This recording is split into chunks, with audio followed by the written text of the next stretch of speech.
നമസ്തേ. നമ്മളിൽ പലരും ഇപ്പോൾ സന്തോഷിക്കുന്നുണ്ടാവും മഴയില്ലാത്തതുകൊണ്ട് നമുക്കിപ്പോൾ സുഖമായിട്ട് എല്ലായിടത്തും യാത്ര ചെയ്യാമല്ലോ, കുടയെടുക്കേണ്ട ആവശ്യമില്ലല്ലോ, അങ്ങനെയൊക്കെ.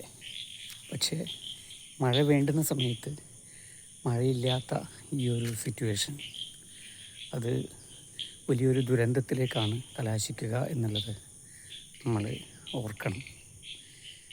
ജീവജാലങ്ങളുടെ നിലനിൽപ്പിന് തന്നെ അത്യാവശ്യമായിട്ടുള്ള ഒന്നാണ് വെള്ളം എന്നുള്ളത്, അല്ലേ? അതുകൊണ്ട് തന്നെ ഈ വെള്ളം ഇല്ലാത്ത സമയത്ത് ജീവജാലങ്ങൾക്ക് എങ്ങനെയായിരിക്കും?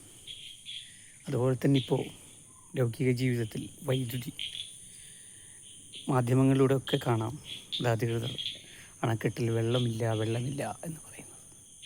അപ്പോൾ അതുകൊണ്ട് തന്നെ ജീവിതത്തിൽ വെള്ളം, ഏത് വെള്ളം? മഴവെള്ളം, അത് അത്യാവശ്യം തന്നെയാണ്.